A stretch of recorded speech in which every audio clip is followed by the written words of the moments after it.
Telespectadores da TV Otimista, senhoras e senhores internautas do blog do Edson Silva, estamos começando agora o nosso programa desta semana dizendo que o presidente Lula está chegando aos Estados Unidos para fazer amanhã, na sede da ONU, o discurso que tradicionalmente faz um presidente brasileiro. Na comitiva oficial de Lula, grande realmente, são muitas pessoas, 3 cearenses. O governador Eumano de Freitas, que chegou ontem de viagem oficial de 10 dias à China, e mais, a senadora Augusta Brito e o senador Cid Gomes, além do deputado federal José Guimarães, líder do governo na Câmara Federal. Antes de dirigir-se aos Estados Unidos, o presidente Lula esteve no último fim de semana em Cuba, onde participou de um encontro do chamado 77, os países mais pobres do mundo. Lá, Lula voltou a falar em desigualdades. Vamos ouvi-lo. A governança mundial segue assimétrica. A ONU, o sistema Bretton Woods e a OMC estão perdendo credibilidade. Não podemos nos dividir. Devemos forjar uma visão comum que leve em consideração as preocupações dos países de renda baixa e média e de outros grupos mais vulneráveis. É estratégico que o G77 tenha, pela primeira vez, dedicado uma cúpula ao tema da ciência, tecnologia e inovação. Nos últimos anos, tivemos um aumento na proporção do PIB mundial investido em pesquisa e desenvolvimento. Mas essa elevação não ocorreu de forma uniforme. A América Latina e o Caribe e a África subsaariana foram na contramão dessa tendência. Outra desigualdade persiste. É desanimador que as mulheres perfaçam somente 31% do total de pesquisadores. Precisamos reforçar nossas reivindicações à luz da 4ª Revolução Industrial. Avanços como a computação em rede, a inteligência artificial, a biotecnologia de ponta e a digitalização trazem possibilidades que há poucas décadas nem imaginávamos. Mas essas inovações possuem efeitos colaterais ameaçadores. As grandes multinacionais do setor de tecnologia possuem modelos de negócios que acentuam a concentração de riquezas, desrespeitam as leis trabalhistas e, muitas vezes, alimenta violações de direitos humanos e fomenta o extremismo. Corremos riscos que vão da perda de privacidade ao uso de armas autônomas, passando pelo viés racista de muitos algoritmos.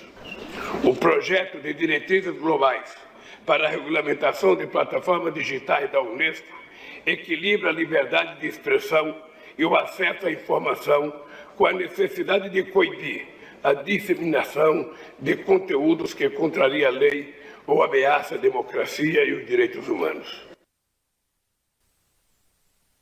Reforma política, já aprovado na Câmara dos Deputados, está no Senado, onde tramitará sem a urgência imposta na Câmara. Tanto que o senador Rodrigo Pacheco, presidente do Senado da República, na última semana disse, conforme publicado neste blog, que a matéria terá sua discussão normal e não há compromisso de antecipar a sua tramitação, com o objetivo de que as mudanças do projeto contido já sejam aplicadas nas eleições do próximo ano. Pela Constituição da República, qualquer alteração na legislação eleitoral só poderá ter vigência um ano depois de ela ter sido devidamente aprovada. O que significa dizer que, se os senadores insistirem no projeto da Câmara, terão que votá-lo até o dia 5 de outubro próximo, porque a eleição do próximo ano será, a votação, aliás, do próximo ano, será no dia 6 de outubro. Portanto, para valer em 2024, a nova lei terá que estar aprovada até o dia 5 de outubro próximo. O relator da matéria no Senado é o senador Marcelo Castro. Hoje cedo, em entrevista à CBN, ele, embora tenha elogiado o trabalho da Câmara dos Deputados, repetiu o que dissera na semana passada o presidente do Senado, Rodrigo Pacheco, em relação a não se ter pressa na aprovação da matéria que possa valer para as eleições do próximo ano. O noticiário oficial do Senado sobre este assunto também não fala em urgência. Stephanie. Olá, Edson, olá, internautas do blog do Edson Silva.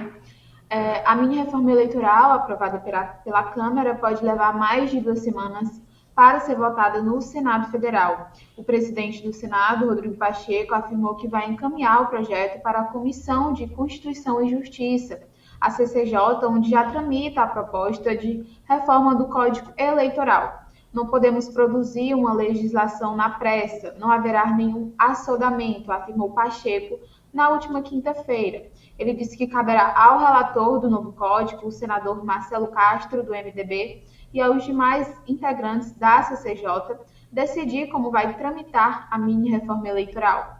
Marcelo Castro disse que as mudanças propostas pela Câmara significam avanços na legislação eleitoral e que serão bem recebidas no Senado. No entanto, o senador ponderou que o objetivo dos deputados federais é que as mudanças da mini-reforma possam valer para as eleições de 2024. Mas, para isso, a proposta tem que virar lei pelo menos um ano antes do pleito, ou seja, até dia 6 de outubro. Isso porque a Constituição prevê que a lei que alterar o processo eleitoral entrará em vigor na data de sua publicação, não se aplicando à eleição que ocorra até um ano da data de sua vigência. É o chamado princípio de anualidade eleitoral. A minha dúvida é se nós teremos tempo hábil para aprovar tudo até o dia 5 de outubro, para que possa vigir na próxima eleição, disse o relator. Bom, tudo indica que essa matéria que foi aprovada com, como nós dissemos aqui, urgentíssima na Câmara, não será votada no Senado a tempo de valer para as eleições do próximo ano. Até porque, embora se queira dizer que não, há uma certa rivalidade entre Câmara e Senado com relação a prazos de votações de matérias de origem de uma e outra casa. Por exemplo, quando a matéria tem origem lá na Câmara, quando chega no Senado, os senadores não emprestam a importância que os deputados deram a esta matéria. Por conseguinte, a matéria fica lá para trás. Não é votada com a urgência como os deputados gostariam que fosse. Idem em relação às matérias de origem no Senado. Pois bem, o Senado da República já votou um novo Código Eleitoral. Um novo Código Eleitoral. É a reunião de todas as leis referente ao processo eleitoral brasileiro, desde a formação dos partidos até o resultado final das eleições. Pois bem, esse Código Eleitoral aprovado no Senado, já está há algum tempo na Câmara dos Deputados, sem definição dos senhores deputados federais.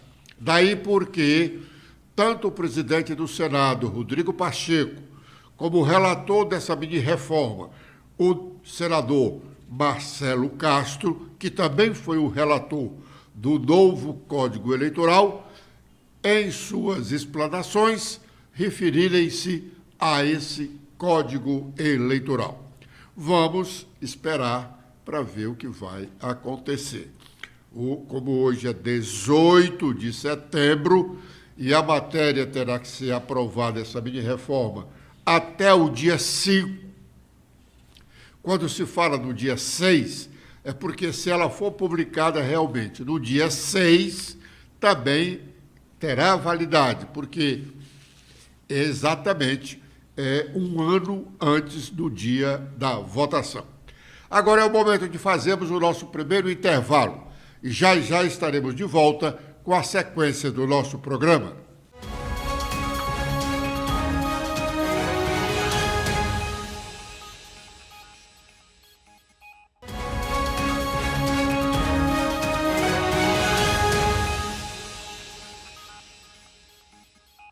A deputada federal Luiziane Lins, na última sexta-feira, fez um evento na sede do PT em Fortaleza para reafirmar sua pré-candidatura à prefeitura da capital cearense.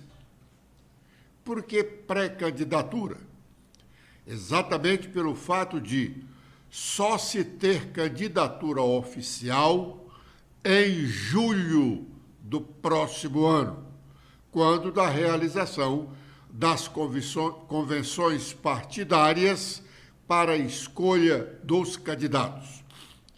Pois bem, o evento promovido por Luiziane para determinar o seu território, nele ela fez um discurso duro contra os que defendem a filiação do deputado Evandro Leitão ao PT para participar da disputa da escolha do candidato do partido à sucessão em Fortaleza. Ela disse que o PT não é uma sigla de aluguel. Vamos ouvi-la. Anos de 2004, ano que vem vou fazer. Mas eu me sinto com a maior energia que vocês podem imaginar pra gente fazer o que virá. Porque nós estamos aqui nesse mundo. Eu falava isso ontem quando eu estava lá em Baturité. Eu disse assim, essa vida passa rápido. A gente passa rápido. E não adianta ser pobre e rico, que não faz a menor diferença. Coração é um que bate do mesmo jeito, a gente envelhece da mesma forma. Então a gente está aqui para quê? Para ser feliz e para brilhar, porque a gente é para brilhar. E a gente é responsável pelos outros, gente. Porque essa conversa de gente, dos chamados homens do bem, felizmente esse Brasil, nós estamos de parabéns, o Nordeste está de parabéns, o Ceará está de parabéns. Nós barramos o fascismo nesse país, nós construímos uma nova página dessa história. E não vai ser fácil, não será fácil. Mas nós temos a energia de quem quer transformar o mundo, porque nós temos um partido que é o instrumento de luta da classe trabalhadora, que não é um partido qualquer, e nós temos aqui para dizer, nós não vamos deixar o PT ser partido de aluguel. Nós vamos sempre fazer desse partido não só uma sigla de letrinhas.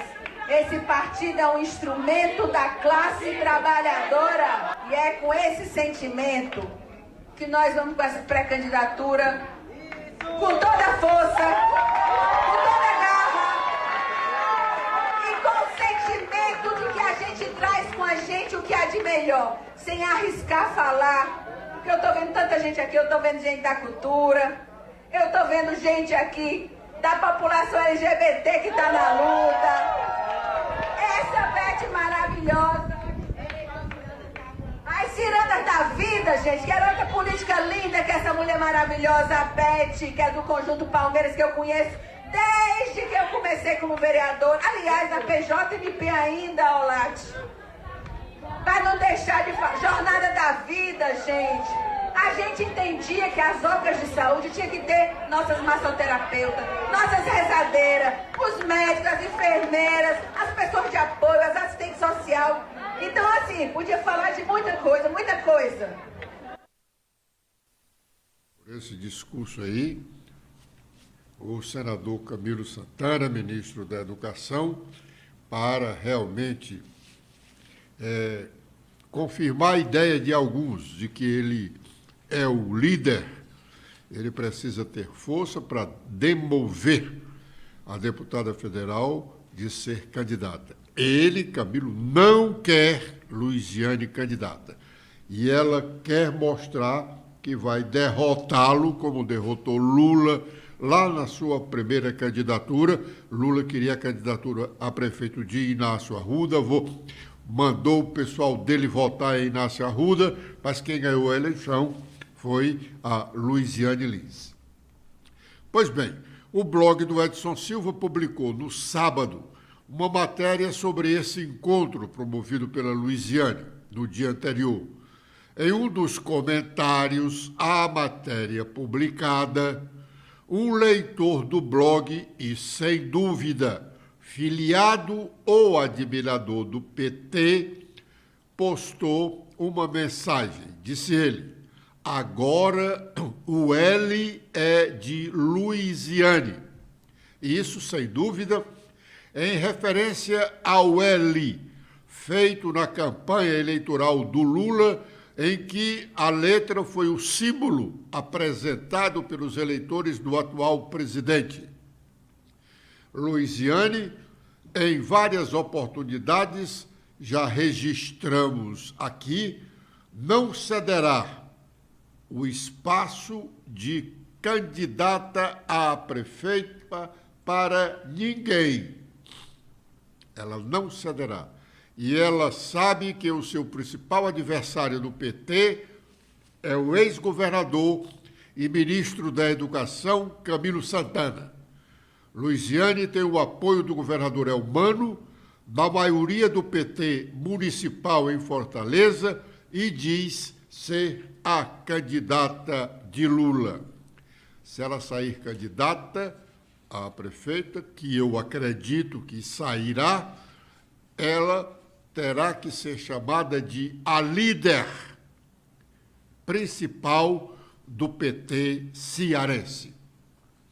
Agora é o momento de sabermos quais as nossas manchetes. Letícia. Olá, Edson. Olá a todos que acompanham o nosso programa desta segunda-feira. Com as atualizações feitas no nosso blog, temos que os brasileiros elegerão 30.500 conselheiros tutelares no dia 1º de outubro.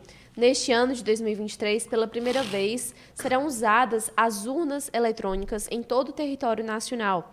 Os equipamentos serão emprestados pelos 27 TREs, Tribunais Regionais Eleitorais, que também treinarão os mesários e cederão suas listas de eleitores para as comissões eleitorais. O presidente Lula assina vários convênios com o governo cubano. No último sábado, após a cúpula do G77 mais China, o presidente brasileiro teve uma reunião bilateral com o presidente da Cuba. Esse foi o terceiro encontro entre os dois presidentes este ano. Também foi a primeira viagem oficial de um mandatário brasileiro ao país caribenho em 9 anos.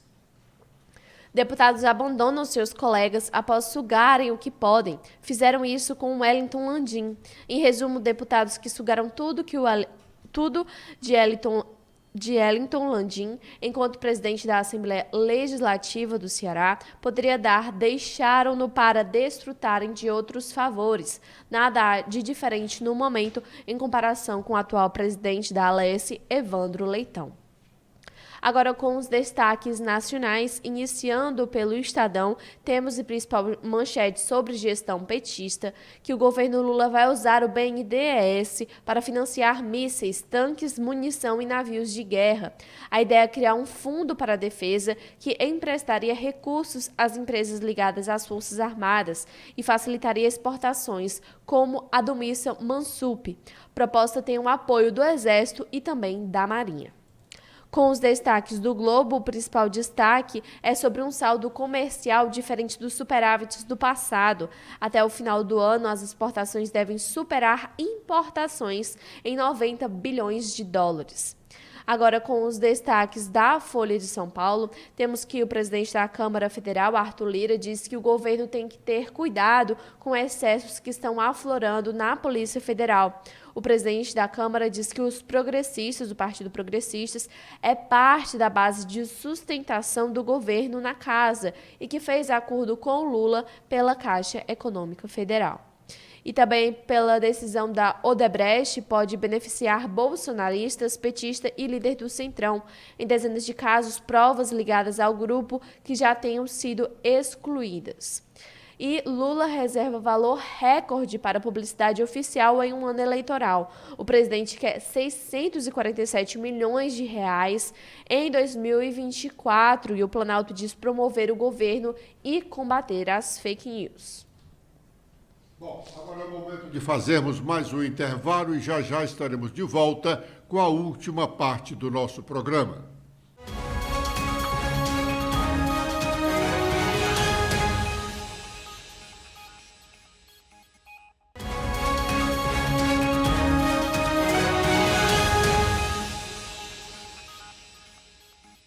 Bom, uma das nossas manchetes foi essa de que os deputados sugam o que pode e depois abandonam lá o chefe do poder legislativo. Citamos como exemplo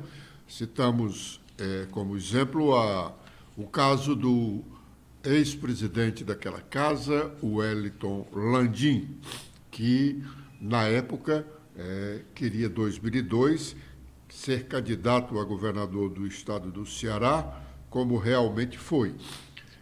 Um ano antes da eleição, ele tinha praticamente o apoio unânime da casa, praticamente unânime, né? Uns 5 ou 6 deputados não faziam as filigranas que os demais faziam em relação à candidatura de Wellington. Hoje, todos os deputados fazem uma festa sobre uma possível candidatura de Evandro Leitão. E dele, não, do poder, vão tomando o que pode, porque o presidente da Assembleia tem uma boa faixa de manobra para ajudar deputados com as benesses especiais. Todos os deputados têm um geral de benesses, mas alguns outros, os amigos do presidente, tem alguma coisa a mais, que são as competências do presidente, né? Agora, todo mundo fala do Evandro, candidato a prefeito. Quando vier o momento da decisão, ele vai saber com quantos vai contar. O Wellington Landim tinha quase unanimidade e ficou, ao final, com apenas 5 deputados estaduais para apoiá-lo como candidato a governador. Esses realmente foram os seus amigos. E, pelo menos, os 2 ou 3 desses 5 não eram os que mais sugavam as benesses do poder, sugavam o presidente. Os sugadores, geralmente, são os primeiros a traírem. Que o Evandro atente bem para essa situação. Com essa observação, nós estamos encerrando o nosso programa de hoje, agradecendo a honrosa audiência e prometendo estar de volta amanhã, neste horário. Letícia. Eu também faço meus agradecimentos a todos que acompanharam o nosso programa de hoje. Espero revê-los amanhã. Até lá!